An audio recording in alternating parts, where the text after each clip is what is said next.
The air in the Cedarwood Academy dormitory was always thick with the smell of old wood and teenage anxiety.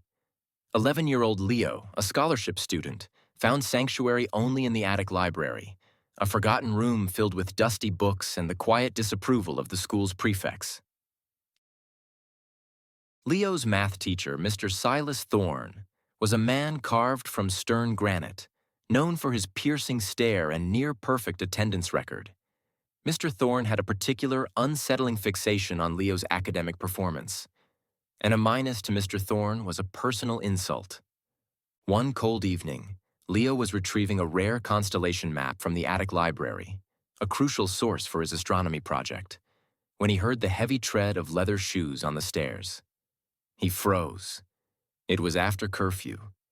Mr. Thorne appeared, his face tight with a familiar, dangerous frustration. "Leo, out of bed, violating curfew, and I see you've disregarded my instructions on the geometry homework again." He gripped the edge of a nearby shelf until his knuckles were white.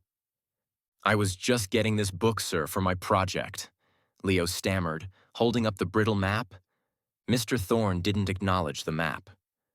"You waste potential, boy. You stand on the precipice of brilliance, yet you choose to lean towards failure." His voice was low, devoid of usual classroom projection, making it far more menacing. He took a step closer, his shadow falling over Leo. "The school's reputation rests on its scholars. You are a responsibility I will not fail to uphold." Leo instinctively backed away, stumbling near the attic window. The window was old, unlatched, and overlooked a sheer 3-story drop onto the cobblestone courtyard below.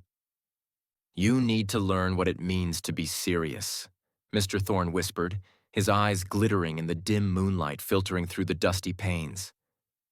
Suddenly, Mr. Thorne lunged, not with a blow, but with a terrifying, purposeful shove at Leo's chest. Leo cried out, his arms flailing. The force sent him reeling backward, straight towards the open window. For a heart-stopping moment, he was airborne, suspended between the floor and the cold night air. The heavy geometry textbook he'd been clutching flew from his grip and smashed loudly against the stone courtyard far below. But the bookcase saved him. As he fell, his shoulder slammed against the corner of a heavy, immovable oak bookshelf, the impact jolting him violently sideways rather than out. He collapsed onto the dusty wooden floor, gasping, his heart hammering against his ribs like a trapped bird. Mr. Thorne stood over him, his chest heaving, his face a mask of shock, fury, and a flicker of something that looked sickeningly like disappointment that he had missed. You tripped," Mr. Thorne hissed, his voice cracking, already reconstructing the narrative. "You were running and tripped. I merely reached out to stop you." Leo said nothing, merely scrambling backward, crawling until the wall was at his back. He stared not at the man, but at the gaping, dark void of the open window, hearing the sickening crunch of the textbook still echoing in his mind.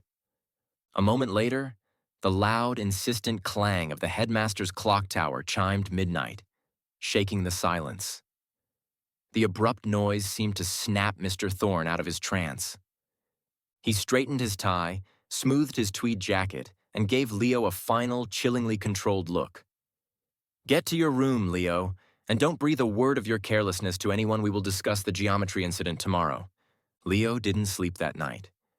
He lay in his bed, the imprint of the shove still sharp on his chest, the chilling thought settling in his mind. Mr. Thorne hadn't merely lost his temper. He had tried to make an accident happen. Leo knew he couldn't just go to the headmaster. Mr. Thorne was a highly respected, long-standing teacher whose word would easily outweigh that of a nervous scholarship student already caught violating curfew. He had to find proof. He started his own quiet investigation, drawing on the stealth and patience he'd learned from his hours hidden in the attic library. The weapon of proof. The only tangible evidence was the shattered geometry textbook. The next morning, before anyone else was awake, Leo retrieved the book from the cobblestones. He hid it under his mattress. The spine was broken, pages were crinkled with dampness, and the cover had a clear, deep scrape mark, the signature of the fall. More importantly, he noted that the corner of the textbook itself was not damaged by the fall, but by the impact with the wall of the bookshelf that saved him, showing the sideways momentum of the near fall. The witness. There was no one to witness the shove, but Leo recalled a detail. A flock of pigeons that usually nested in the attic eaves had scattered wildly right after the incident, disturbed by the sound of the falling book. He started leaving small amounts of seed near the attic window, hoping to draw them back. The alibi. Mr. Thorne was meticulous, but Leo found a flaw. In the days leading up to the incident, Mr. Thorne had been overseeing the installation of a new security lock on the main entrance to the faculty wing. Leo overheard the groundskeeper complaining that Mr. Thorne had kept the master key for testing, a key that could open all non-residential areas, including the usually locked attic library door. The exposure. A week later, Leo put his plan into action. He feigned illness to miss his afternoon class with Mr. Thorne. Instead, he went to the attic library. He used a piece of graphite and paper to create a rubbing of the oak bookshelf corner where he'd hit, capturing the deep, fresh scrape mark left by the textbook. He then sent an anonymous note to the headmaster, Mr. Eldridge, instructing him to meet a concerned party in the attic library after evening study hall, mentioning a strange disturbance. When Mr. Eldridge arrived, he found Leo waiting, not a mysterious informant. Leo laid out the evidence. 1. He presented the headmaster with the damaged geometry textbook, explaining the fall. 2. He showed him the freshly scarred corner of the oak bookshelf and the graphite rubbing, arguing that the scrape proved the book was thrown sideways from a point near the window, not dropped from the floor. 3. He pointed out the unlatched attic window, explaining the danger. Mr. Eldridge was skeptical but disturbed. He called Mr. Thorne to the attic for an impromptu meeting, asking him to explain the disturbance reported in the note. Mr. Thorne arrived, his usual composure wavering when he saw Leo and the broken book. He immediately tried to dismiss it. "Headmaster, this is a minor issue. Leo was being careless with school property." He tripped. "I did not trip, sir," Leo interjected, standing his ground for the first time. "You pushed me. You were angry about my grade and the late hour you were aiming to make it look like an accident." Mr. Thorne's face flushed crimson. Before he could speak, the headmaster intervened, holding up the textbook. "Silas, why is the damage on the side of this book consistent with an impact against this heavy bookshelf rather than a direct fall onto the cobblestones?" Mr. Thorne hesitated, glancing at the window, then back at Leo. He opened his mouth, but only a dry, desperate whisper escaped. "The boy is lying. He is under pressure." It was at that moment that a school cleaning lady, Ms. Patel, who had been quietly working in the stairwell below and had heard the raised voices, poked her head into the doorway. "Begging your pardon, headmaster," she said softly, "but I found this downstairs." She held out a small, shiny metal object. It fell out of Mr. Thorne's jacket pocket when he was rushing up the stairs. It was a small, engraved silver key. The temporary master key to the non-residential wings Mr. Thorne was supposed to have returned days ago. The key that explained how he could access the supposedly locked attic library after curfew.